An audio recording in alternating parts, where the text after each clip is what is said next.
Welcome to Madame Raven's. This way to the library. She's been expecting you.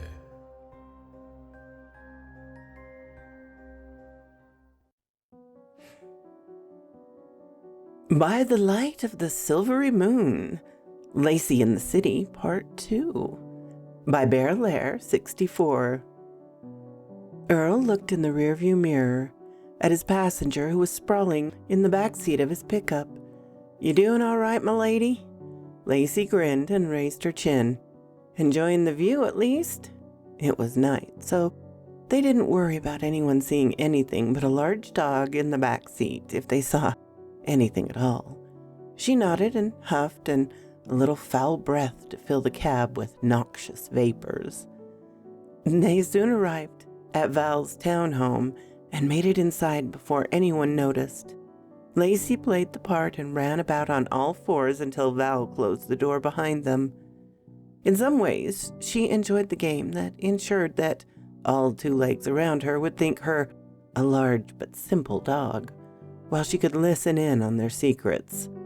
Earl and Val would ensure that no one inspected her too closely. "We're a little tired, though. Someone got some sleep in the back seat." Earl looked meaningfully at Lacy, who simply grinned and panted. Her look asked, "Well, why won't you teach me to drive and I'll take my turn?" Earl just chuckled and shook his head. "So, Valerie, it's not too late. You want to get started?" Val shrugged.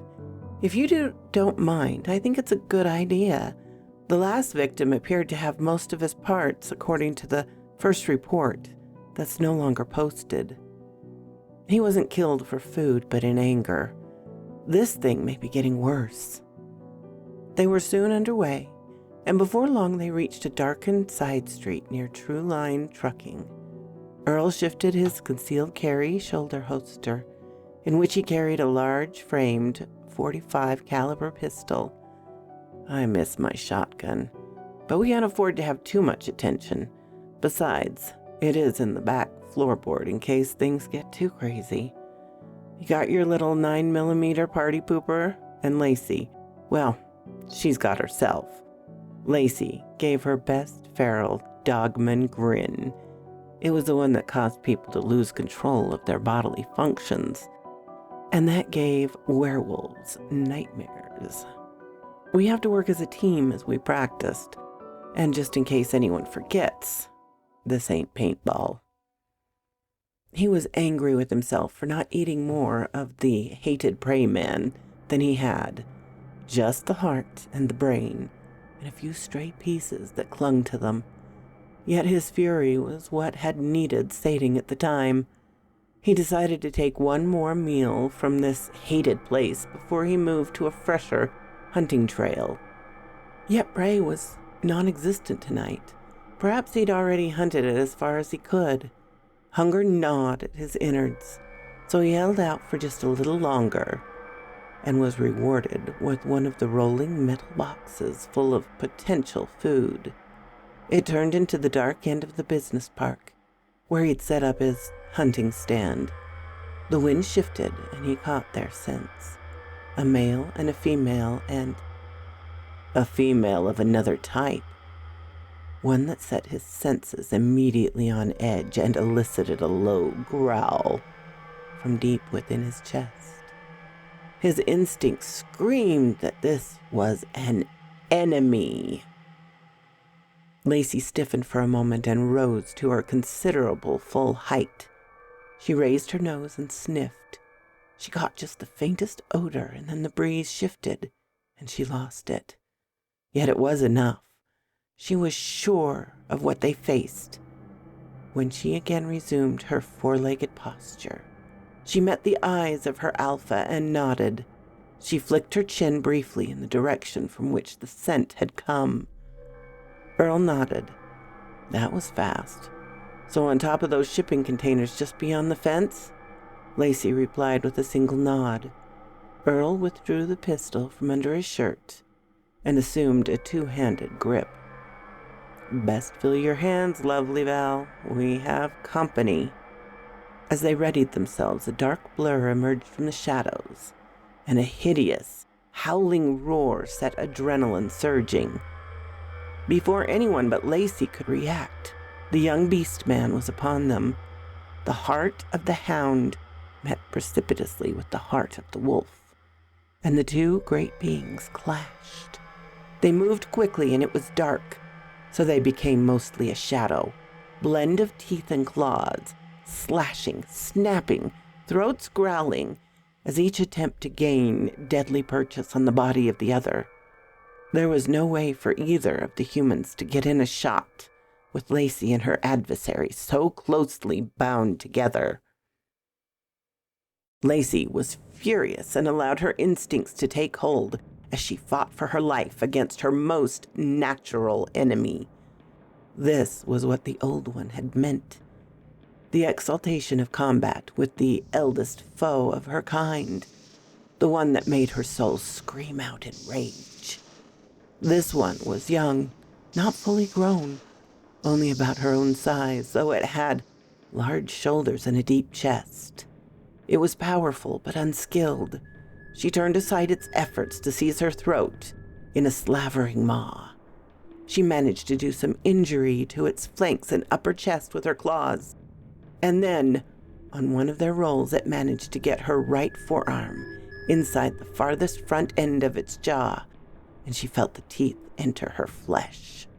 She gave a yelp as the big adolescent werewolf quickly turned its head and tugged to cause maximum damage. She followed the direction of the bull and shoved her elbow deep into its mouth and to the top end of its throat, then slashed his abdomen with her free hand. She felt her claws gain purchase, and suddenly her arm was free, and the weight of the creature vanished. She rolled quickly to her feet to resume the battle, and to her horror, she saw the thing close its jaws on her father's shoulder.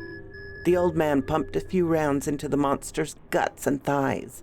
It released him and swiped Val's pistol from his hand as it raked her forearm with its claws.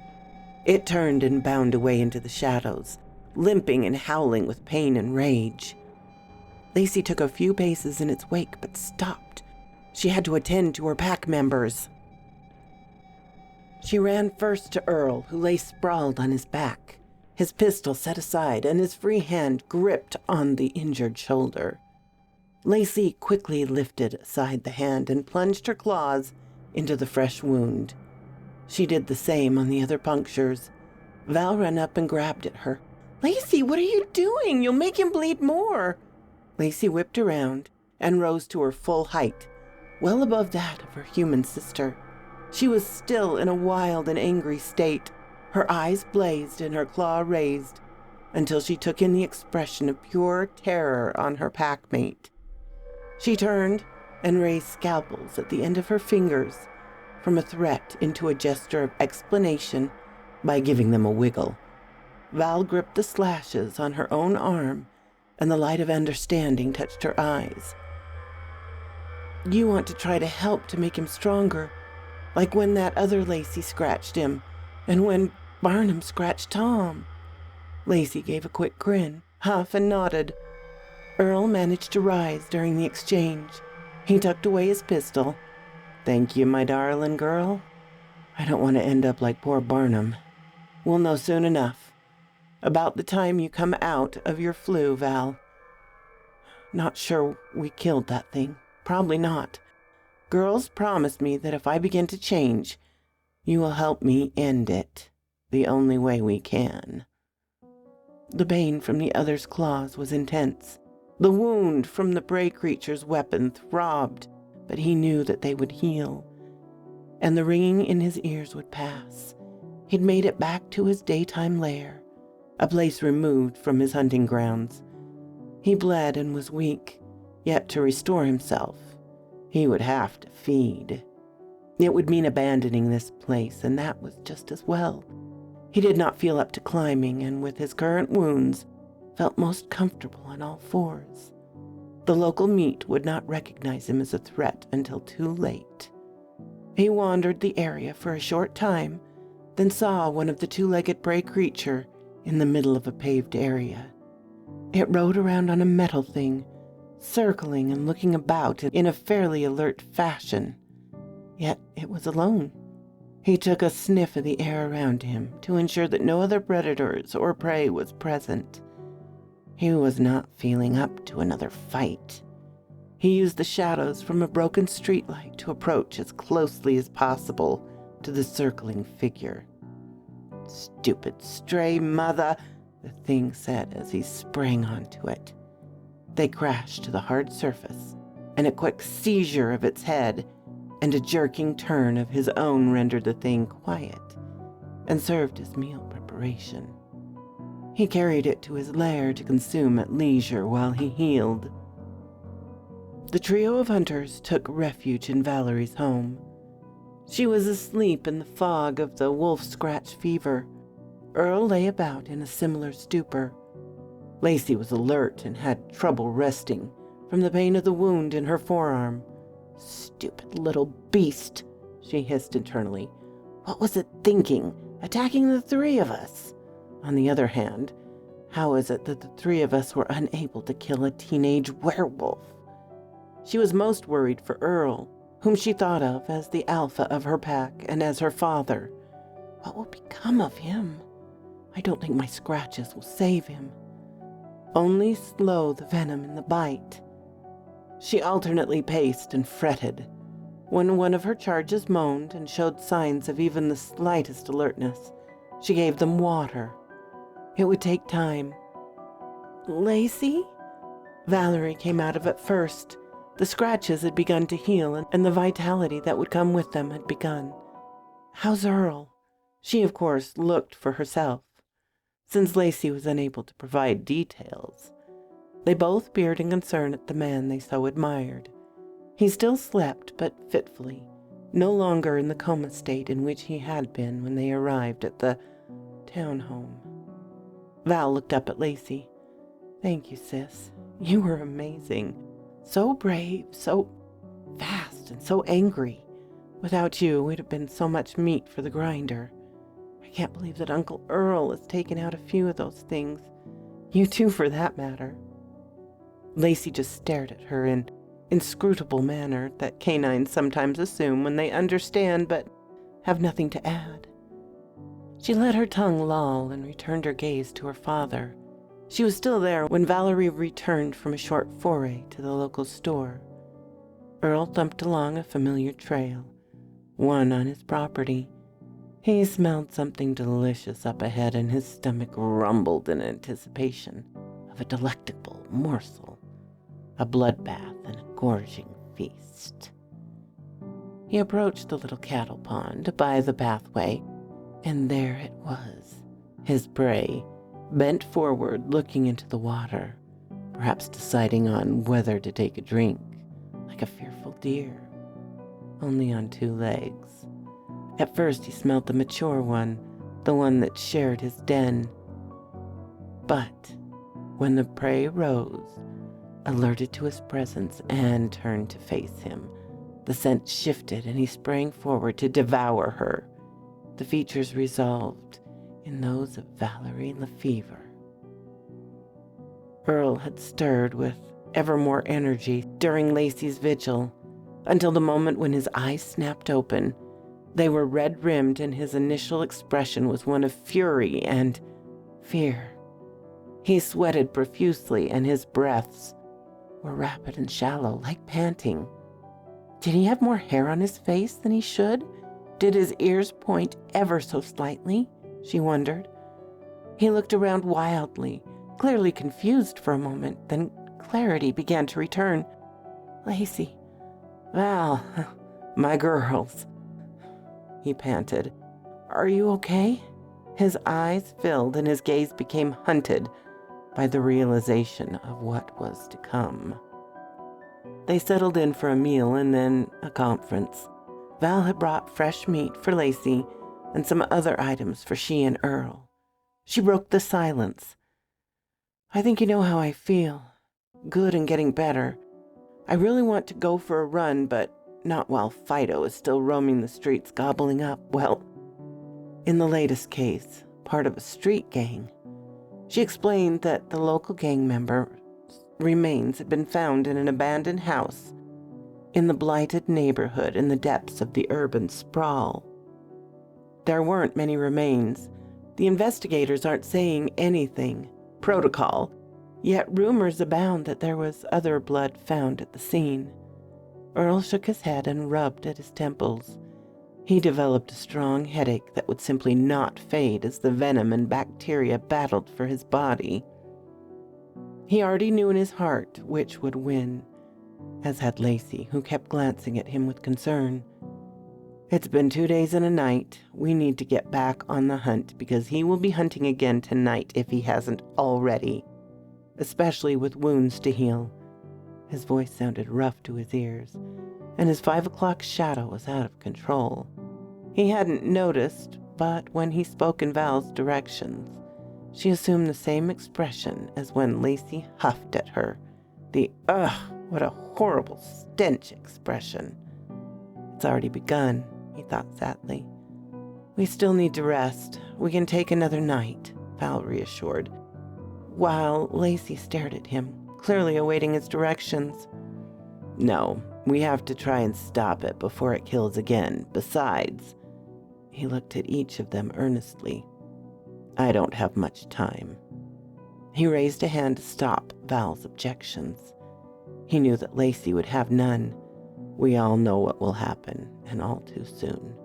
We have to act so that we can get back home and take care of it. I have a will. Maybe some of your office friends can expedite the process to see it executed. Sheriff Cloud and the JP will ensure that there is a death certificate with the proper causes listed. Val looked on in horror at the matter-of-fact way in which her mentor had declared his intention to kill himself with their help. Earl! Uncle Earl, you can't! We have to find a way to help you. She darted her eyes between Earl and Lacy as she spoke, and they settled on her sister, who gave her a mournful look and shook her head. His stomach once more gnawed at his mind, and the growl that arose from it made its way into his throat and rumbled forth into the night air, filled with the stench of this place, crowded full of prey, but also their foul habits. He fled to his lair just ahead of the 2 legs that dressed alike. Fortunately, most of the other 2 legs remained indoors as he loped through the streets that had lighted with the dawn. He'd come back to the green place where he had made his first kill. As he recovered, he recalled the scent that came from one of those that attacked him. The female 2-leg. She had been present the night he had killed the one that loped past him. The first he'd killed in this land of prey. She'd almost been his target, but he was fresh to hunger trail and had not settled in for his ambush. Perhaps he would get another chance at her. No idea where it will go now, Val stated unnecessarily, as she placed a digital pin into the map on her screen. The pattern is broken. We disrupted its hunting ground at the trucking company. She raised her hand. I know, it may have already completed its business.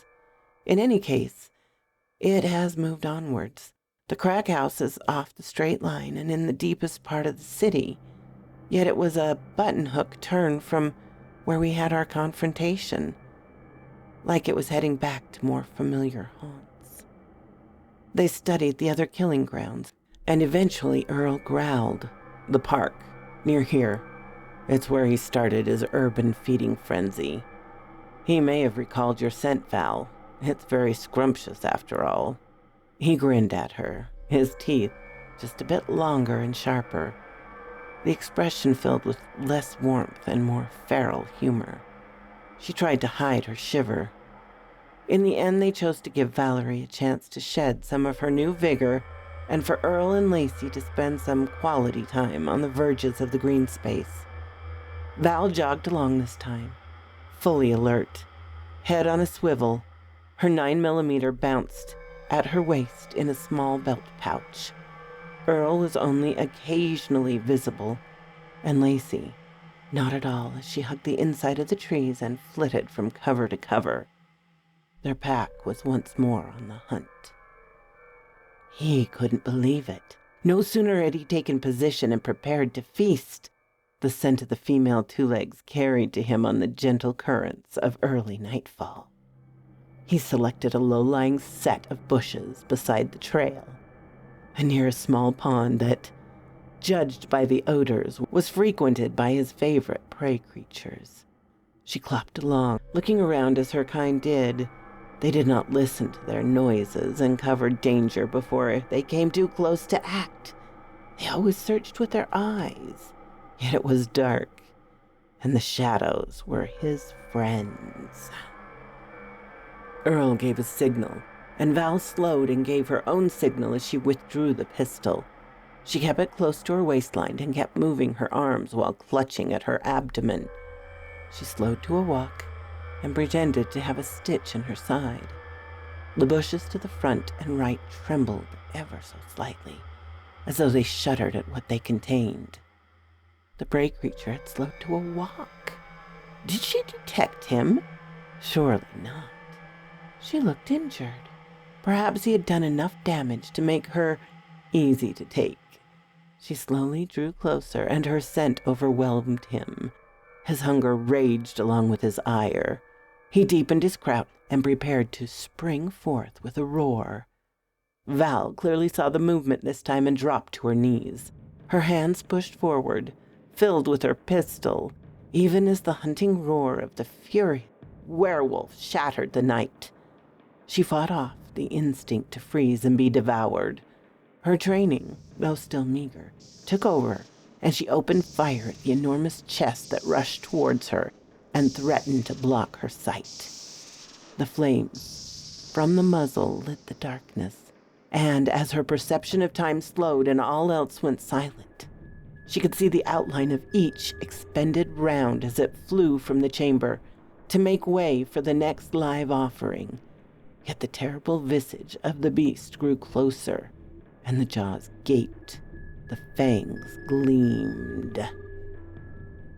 Then the entire shadowy mass grew and shifted swiftly and purposefully to her left. Lacy, another dark mass, occluded her sight for a moment. Uncle Earl! She shifted her tunnel vision and watched as he joined with the two struggling figures. Lacy held the young werewolf clutched in her maw by the scruff of its neck, as she wrapped her arms around its shoulders and raked at its chest. Then to her horror, Earl, no gun in his hand, stepped into the affray. He slammed his hands into the beast's abdomen repeatedly and drove its knee into its groin. He clutched at the enormous shoulders and tried to sink his teeth into its throat. The dark mass tumbled to the turf at the side of the trail and rolled into the dark patch between the pole lights along the trail. Valerie scrambled to her feet once more. The little voice of her trainer spoke in her mind. "Change magazines, sweetie. Keep your ammo ready." Earl's voice admonished in her memories. She followed her training and inserted her spare magazine as she approached the now silent heap from which arose a silhouette. Lacy, followed shortly by another.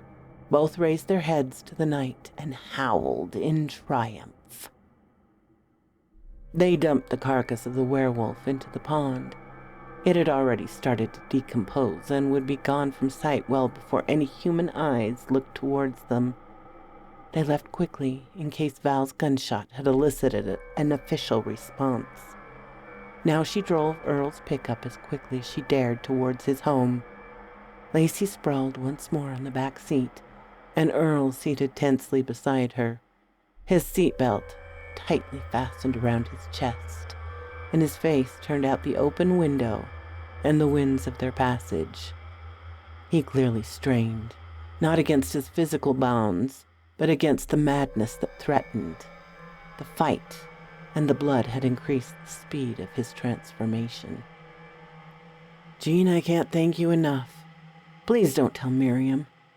I know that what we're doing is dangerous, but I'm in good hands and will be far from here. from all people soon. If things go wrong, Lacy and Oscar will handle it. Maybe Grandpa Wolf can help raise the kiddos, Earl said in his very husky and coarse voice. They shook hands, Earl careful of his fingernails that had thickened and lengthened. Lacy and Oscar waited inside the tree line. The pups had been hesitant to approach their grandfather since his return and hid further inside the woods. He gazed at Val with an odd longing in his heart and on his features. One more thing for the book. I think that Lacy managed to intercept some of the mental degradation, at least for now. He glanced at Jean. No funny comments, High Sheriff Cloud. He winked. I don't think we'll be able to come back for Hanukkah or Christmas. Perhaps never. Just can't risk the nature of the beast. Days later, far inside the miles of trees that extended back into logging country, Earl looked up from the fresh kill and into the admiring eyes of his grandchildren. Until this moment, they had remained distant, confused over the odd change in his scent. The smell made them angry, yet when he looked on them and spread his arms, they gave up and rushed to him, wolf stink and all. There was no human ears to hear it, but the triumphant hunting howls of Dogman and Werewolf rose through the branches and boughs towards the setting silvery moon and blended in a savage harmony. So quoth this raven. Thank you so much to Bear for such a wonderful ending. I'm so glad that he got to stay with his family. I hope you enjoyed it, my darlings. It was so fun to come back to Lacy and Earl's little world. Thank you once again, my darlings, for coming to see me in my little chateau. I don't get out much these days, as many of us don't. But it does mean the world to me. Why else would I be reading these stories, if not for you? Special thanks to my membership and Patreon supporters, Creepy Clown Girl, Unicorn Smoke, Ermin Case, Darren and Jennifer, Laura, Mutant Artificial Intelligence, Tabby Cat, and of course, Charlotte Emerson and Cortez Williams. You guys are amazing. Have a lovely day, my darlings.